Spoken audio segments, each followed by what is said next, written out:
নির্বাচন ঠেকাতে চাওয়া শক্তিকে ক্ষমা করবে না জনগণ, বলছেন আমির খসরু। এদিকে ভারতের দুঃসাহসের কঠোর জবাব দেওয়া হবে, বললেন পাকিস্তানের সেনাপ্রধান। জানাবো দ্রুত নির্বাচনের ব্যবস্থা করার দাবি মির্জা ফখরুলের। আওয়ামী লীগ প্রশ্নে গণ অধিকার পরিষদ বিন্দুমাত্র ছাড় দেবে না, বলছেন নূর। এবং সর্বশেষ জানাবো বরগুনায় বিএনপি কার্যালয় ভাঙচুরের ঘটনায় 158 জনের নামে মামলা। শুনছিলেন সংবাদ শিরোনাম, এবারে বিস্তারিত। নির্বাচন ঠেকাতে চাওয়া শক্তিকে ক্ষমা করবে না জনগণ, বলছেন আমির খসরু। বিএনপির স্থায়ী কমিটির সদস্য আমির খসরু মাহমুদ চৌধুরী বলেছেন, যারা জনগণের ভোটাধিকার ফিরিয়ে আনতে আন্দোলনে ছিল না, এখন তারাই বলছে নির্বাচন না হলেই ভালো। তারা এক ধরনের সুবিধা নিচ্ছে, কিন্তু জনগণ তাদের এর সুযোগ বেশি দিন দেবে না।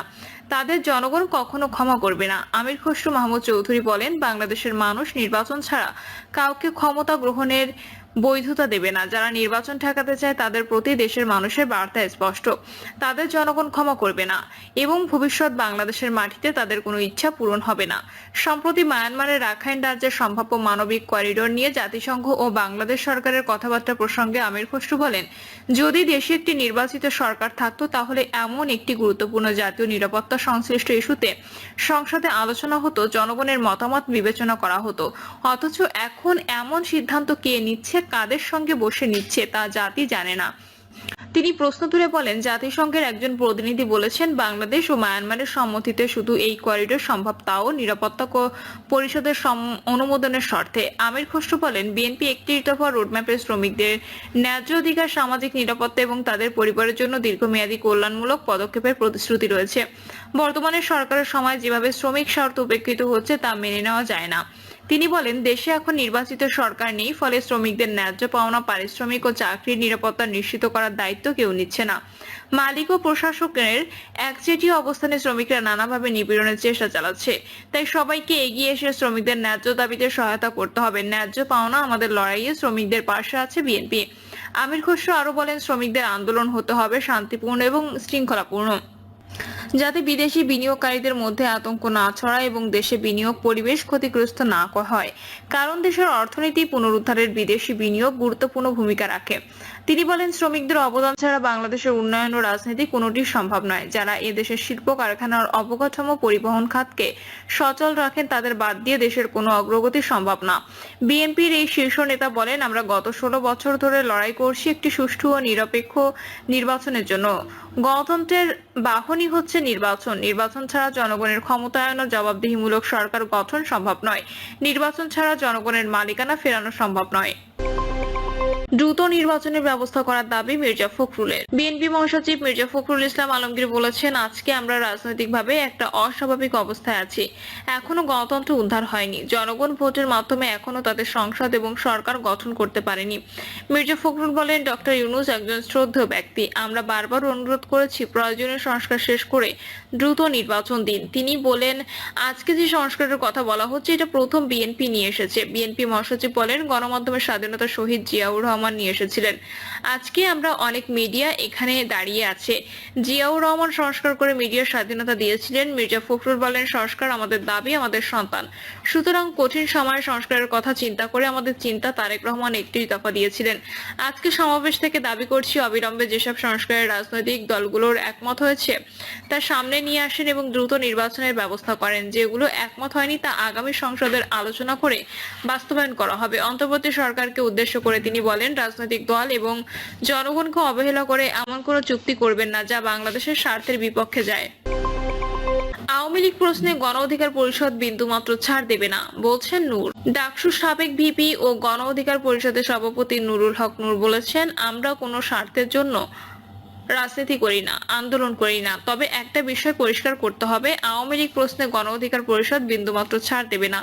নুরুল হক নূর বলেন, আমি ও আমার অপর বন্ধু প্রতিম সংগঠন গণঅভ্যুত্থানের অংশীদার রাজনৈতিক দলসমূহকে বলবো, বন্ধুকার নির্বাচন কবে হবে আমরা কিন্তু জানি না। আমরা রাষ্ট্র সংস্কার চাই। প্রফেসর ইউনূসের প্রতি আমাদের পরিপূর্ণ শ্রদ্ধা, ভালোবাসা আছে, তবে সামগ্রিক পরিস্থিতি আমার কাছে বেশি সুবিধার মনে হচ্ছে না। দেশের স্বাধীনতা, সার্বভৌমত্বের উপর ঝুঁকি তৈরি হয় এমন কোনো সিদ্ধান্ত অন্তর্বর্তীকালীন সরকার কিংবা কোনো সরকারকে নিতে দেওয়া হবে না। রাখাইনদের জন্য করিডোর দেওয়া প্রসঙ্গে তিনি বলেন, কক্সবাজারের ভূমি ব্যবহার করে রাখাইন রাজ্যে তথাকথিত সহায়তা পৌঁছানোর নামে যে মানবিক করিডোরের আলোচনা চলছে, সরকারকে ওইখানে ফুল স্টপ দিতে আহ্বান জানিয়েছেন আর এক পাও না এগোতে বলবে। অন্তর্বর্তীকালীন সরকারের প্রতি সমর্থন ভালোবাসা আছে, তার মানে এটা নয় যা ইচ্ছে তাই করবেন আর আমরা তা মেনে নেব।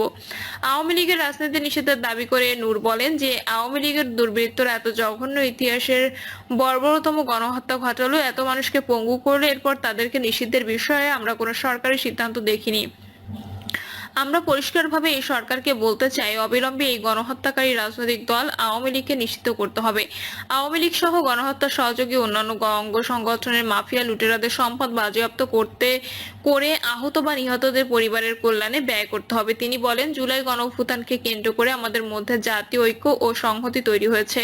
জাতীয় ঐক্য ও সংহতি বিনষ্ট হলে ফ্যাসিবাদ ফিরে আসবে এবং বাংলাদেশ স্বাধীনতা সার্বভৌমত্বের ঝুঁকিতে পড়বে। আমার একটা ভারতীয় তাবেদার শ্রেণী তৈরি হবে। বরগুনায় বিএনপি কার্যালয়ে ভাঙচুরের ঘটনায় 158 জনের নামে মামলা। বরগুনা জেলা বিএনপির কার্যালয় ভাঙচুর অগ্নিসংযোগের অভিযোগ সাবেক 3 এমপি সহ আওয়ামী লীগের 158 নেতাকর্মীর বিরুদ্ধে মামলা দায়ের হয়েছে। মামলা সূত্র জানায়, 2 বছর আগে 2023 সালের 17 মার্চ মামলায় অভিযুক্ত আসামিরা জেলা আওয়ামী লীগের অফিস কার্যালয়ে কেক কেটে শেখ মুজিবুর রহমানের জন্মদিন পালন করেন। পরে সেখান থেকে সবাই একত্রিত হয়ে লোহার রড, জিআই পাইপ, বগি, দা সহ বিভিন্ন ধরনের অস্ত্র নিয়ে বরগুনার বিএনপিকে উৎখাত করতে মিছিল সহকারে জেলা বিএনপির কার্যালয়ে প্রবেশ করে। পরে অফিসে হামলা চালিয়ে ভাঙচুর শুরু করে তারা। এ সময় অফিসের মধ্যে থাকা বিভিন্ন আসবাবপত্র, ইলেকট্রনিক্যাল মালামাল ভাঙচুর করে অফিস সংলগ্ন সামনে সড়কে স্তূপ করে তার জ্বালিয়ে অগ্নিসংযোগ করে আগুন দিয়ে পুড়িয়ে দেওয়া হয়েছে। ভারতে দুঃশাসনের কঠোর জবাব দেওয়া হবে বললেন পাকিস্তানের সেনাপ্রধান। পাকিস্তানের বিরুদ্ধে ভারত সামরিক দুঃশাসন দেখালে কঠোর জবাব দেওয়ার হুমকি দিয়েছে পাক সেনা প্রধান জেনারেল অসীম মুনির। ওই সময় একটি ট্যাঙ্কের উপর দাঁড়িয়ে তিনি বলেন, কোনো অস্পষ্টতা নেই, ভারতের যে কোনো সামরিক দুঃশাসনের দ্রুত ও কঠোর জবাব দেওয়া হবে। পাকিস্তান আঞ্চলিক স্থিতিশীলতার প্রতি প্রতিশ্রুতিবদ্ধ, কিন্তু জাতীয় স্বার্থ রক্ষায় আমাদের প্রস্তুতি এবং সংকল্প অত্যন্ত দৃঢ়। সংবাদ মাধ্যম দ্য ডন দেশটির আন্তর্বাহিনীর পরিদপ্তরের বরাতে জানিয়েছেন, পাক সেনাবাহিনীর মোংলা স্ট্রাইক কপার্স পাঞ্জাবের ঝিরামে হামার স্ট্রাইক মহড়া চালিয়েছে, সেখানে গিয়েছিলেন সেনা প্রধান মুনির। এ সময় পাকিস্তানের অখণ্ডতা রক্ষার দৃঢ় সংকল্প ব্যক্ত করার পাশাপাশি সেনাদের মনোবল ও প্রস্তুতির প্রশংসা করেন তিনি। এদিকে গতকাল এক সংবাদ সম্মেলনে পাকিস্তানের উগ্র প্রধানমন্ত্রী ও পররাষ্ট্রমন্ত্রী ইসহাক তাজ জানিয়েছেন, পাকিস্তান আগে থেকে যুদ্ধ শুরু করবে না, কিন্তু ভারত যদি করে তাহলে তাদের কঠোর জবাব দেওয়া হবে।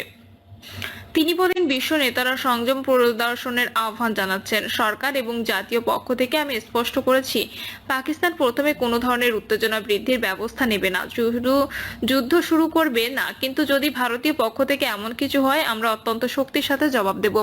গত 22 এপ্রিল ভারত নিয়ন্ত্রিত জম্মু কাশ্মীরের পেহেলগামে ভয়াবহ বন্দুক হামলা হয়। একই সঙ্গে পাকিস্তানের পরোক্ষভাবে জড়িত আছেন এমন অভিযোগ তুলে নয়াদিল্লি।